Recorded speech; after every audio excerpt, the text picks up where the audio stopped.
बुरहानपुर से अगली खबर है। बुरहानपुर में किसानों का अनोखा प्रदर्शन देखने को मिला। जमीन के मुआवजे के लिए प्रदर्शन उन्होंने किया था। पागरी बांध का अब तक नहीं मिला मुआवजा। मुर्गा बनकर किसानों ने यह प्रदर्शन किया। प्रदर्शनकारी किसानों का प्रशासन पर आरोप है।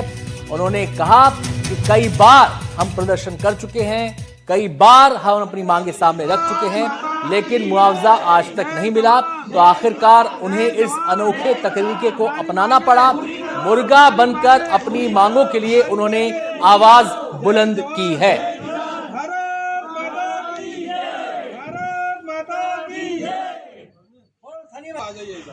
पिछले 2-3 सालों से जो आंदोलन हमारा सतत रूप से शुरू है, अभी हम लोग आज़ादी के 78 साल बाद भी हमें किसानों को मुंह काला करना पड़ रहा है और मुर्गा बनना पड़ रहा है। तो उसके पीछे वजह है ये लोकतंत्र के न होकर के अफसर तंत्र हो रहा है।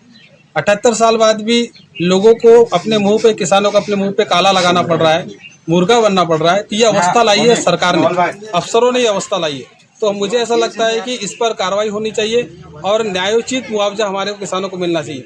ये जो आंदोलन है किसानों का, ऐसा आंदोलन है, सरकार कोई भी बात को ना तो किसानों की सुन रहे हैं, ना किसानों से मिलना चाहते हैं सरकार। तो इसलिए सभी किसानों ने आज ये आंदोलन किया है।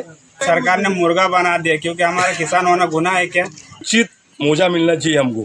उचित मुआवजा नहीं मिल रहा है, इसलिए हमारा मुंह काला है। सरकार से यही मांगे कि उचित मुआवजा मिले। जब तक उचित मुआवजा नहीं मिलेगा, जब तक आंदोलन चालू रहेगा। शारिक अख्तर हमारे संवाददाता हमारे साथ जुड़ गए हैं और जानकारी देने के लिए। शारिक, हमने इन किसानों की बाइट सुनी, मुआवजे की मांग ये कर रहे हैं, लेकिन ये मुआवजा कब का मांग रहे हैं, किस चीज का मांग रहे हैं, इसके बारे में जरा विस्तार से बताइए। और कब से लंबित है इनका मुआवजा? देखिए, हम आपको बता दें कि पांगरी बांध परियोजना शुरू होने को 3 साल हो चुके हैं और अब इसका निर्माण भी शुरू हो गया है। और शासन के जो मापदंड है, जैसा जल संसाधन विभाग के हमारे अफसरों से बातचीत हुई, शासन का जो मापदंड है वो राशि उनको भुगतान की जा चुकी या उसको उन्होंने लेने से इनकार कर दिया। किसानों का ये कहना है कि हमको जो मुआवजा दिया जा रहा है वो हमको अनुचित है और वो सरकार से, शासन से उचित मुआवजे की मांग कर रहे हैं। हम आपको बता दें कि एनडीटीवी ने इस मामले को, जो बुरहानपुर जिले के प्रभारी मंत्री है, जो खुद जल संसाधन मंत्री भी है तुलसी सिलावट, उनको भी ये बात जानकारी में दी थी। उन्होंने भी जल संसाधन विभाग को निर्देशित किया था कि किसानों से बात करे, लेकिन इनकी बात कोई सफल नहीं हो पाई है। और अब जरूरत इस बात की है, जिला प्रशासन, जल संसाधन विभाग और ये इन किसानों से एक और जनप्रतिनिधियों के साथ मिलकर बात करें कि आखिर इनकी क्या मांग है और बीच का रास्ता निकाला जाए, ताकि ये किसान जो इस तरीके से लगातार आंदोलन। शारिक, 2 बातें हैं यहाँ पर। पहली बात तो ये कि मुआवजा मिला ही नहीं, दूसरी बात ये कि पर्याप्त मुआवजा नहीं मिला। एक और सवाल वो ये, क्या इन किसानों की जमीन इसके लिए एक्वायर की गई? और इससे जुड़ा बात ये, क्या इन किसानों की जमीन डूबी क्षेत्र में आई? देखिए, बांध, जो पांगरी बांध परियोजना बन रही है, इसमें ये जो सभी किसान हैं, प्रभावित किसान हैं, इनकी सबकी जमीन डूब में आ गई है। और हम आपको बता दें कि जिस तरीके से इन्होंने जो दर पे सरकार इनको मुआवजा देने को तैयार हुई है, ये किसानों ने अभी वो दर से मुआवजा लेने से इनकार कर दिया है। किसानों की मांग है कि अधिक से अधिक उनको जमीन का जो उनका मूल्य है उसके हिसाब से मुआवजा दिया जाए। बहुत बहुत शुक्रिया शारिक आपका इस पूरी जानकारी के लिए। तो किसानों की मुख्य तौर पर 2 मांगे उभरकर सामने आती है संवाददाता से बात करने के बाद। पहली बात तो ये कि मुआवजा ऑफर किया गया, लेकिन किसानों को पर्याप्त नहीं लगता। और दूसरी बात यह कि डूब क्षेत्र में जितनी जमीन आई है उसके हिसाब से, उनके भाव के हिसाब से उनको मुआवजा दिया जाए। तो डूब क्षेत्र में जिन लोग किसानों की जमीन आई है वो खासे परेशान है, मुआवजे को नाकाफी मान रहे हैं।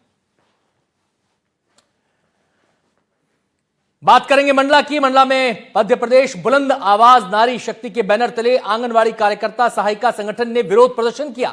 1 दिवसीय इस उग्र आंदोलन के दौरान कार्यकर्ताओं ने अपनी लंबित मांगों को लेकर जिला प्रशासन के सामने अपनी बात रखी। आंगनवाड़ी कार्यकर्ताओं ने मुख्यमंत्री के नाम कलेक्टर को ज्ञापन सौंपते हुए कहा कि उन्हें नियमित किया जाए, शासकीय कर्मचारी का दर्जा दिया जाए। कार्यकर्ताओं का कहना है कि अब धैर्य की सीमा खत्म हो रही है। अगर मांगे नहीं मानी गई तो आने वाले समय में और उग्र आंदोलन किया जाएगा। ये चेतावनी उन्होंने जारी कर दी।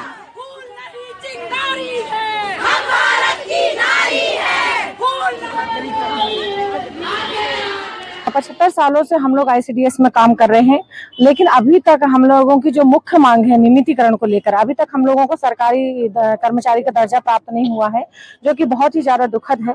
तो इसी के कारण हम लोगों ने आज जो धरना प्रदर्शन किया है, उसकी मुख्य मांग थी हमारी नियमितीकरण, क्योंकि 75 वर्षों से हम कार्य कर रहे हैं। हमारे बाद बहुत सारे पदस्थापनाएं हुई दूसरे विभागों में जो कि रेगुलर पद पे हैं, लेकिन अभी तक आंगनबाड़ी वर्कर के द्वारा इतना काम लिया जा रहा है शासन के द्वारा, उसके बावजूद भी हमारे नियमितीकरण को लेकर शासन प्रशासन, न केंद्रीय सरकार न राज्य सरकार, दोनों ही किसी प्रकार की पहल नहीं कर रहे हैं। और खबर दिखाएंगे ग्वालियर से, जहां कांग्रेस का प्रदर्शन हुआ है। मानव श्रृंखला बनाकर कांग्रेस ने प्रदर्शन किया। खराब सड़कों के विरोध में कांग्रेस सड़कों पर उतरी और विरोध प्रदर्शन के जरिए अपनी बात कही। निर्माण कार्य में भ्रष्टाचार का आरोप कांग्रेस ने लगाया है और यह कहा है कि बदहाल है सीवर सिस्टम। इसका भी विरोध इस प्रदर्शन के दौरान किया गया। तख्तियां लेकर रोड पर उतरे कांग्रेस कार्यकर्ता, नारेबाजी करते हुए अपनी बात कहते हुए लगातार आगे बढ़े। जहां जहां से उनका ये मार्च निकला, मानव श्रृंखला का ये मार्च निकला, वहां वहां उन्होंने रुककर लोगों के बीच अपनी बात रखी है।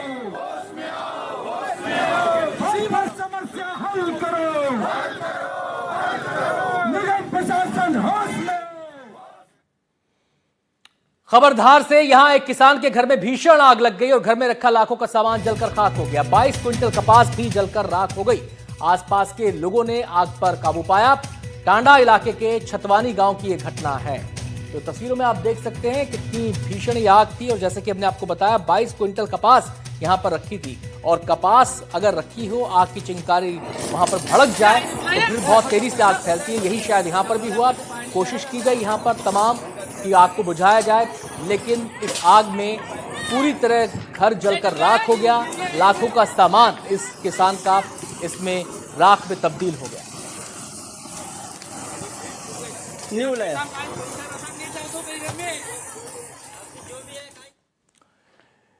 बालोद में दीवार गिरने से बड़ा हादसा हुआ है। मलबे में दबकर 2 महिलाओं की मौत हो गई, एक बच्ची गंभीर रूप से घायल है।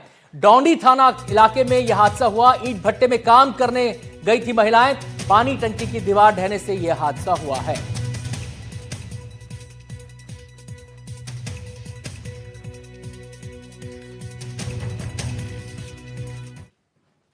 सतना से खबर, एक परिवार के 6 लोगों को फूड पॉइजनिंग हो गई। गाय के दूध से बना खीस खाने के बाद वो लोग बीमार पड़ गए।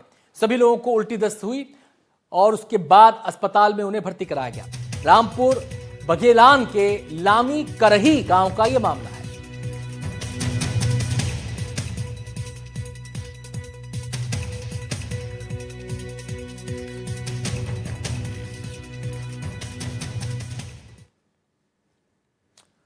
और रीवा से खबर बता दें आपको, शिल्परा नहर से एनडीआरएफ ने 2 शवों को बरामद किया है। एक शव को क्रेन की मदद से बाहर निकाला गया। पुलिस ने शव को पोस्टमार्टम के लिए भेज दिया है। बिछिया और गोविंदगढ़ के रहने वाले थे युवक।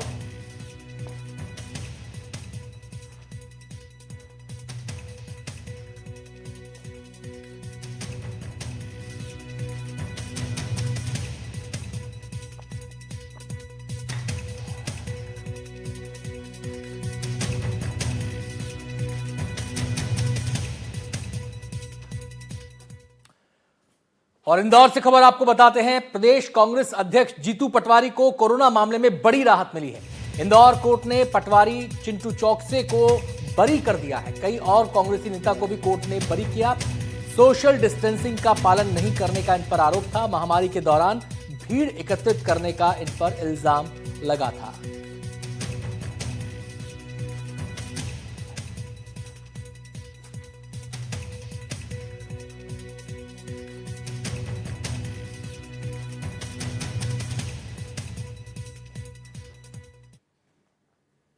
बिलासपुर से खबर है, पूर्व सरपंच प्रतिनिधि की निर्मम हत्या कर दी गई।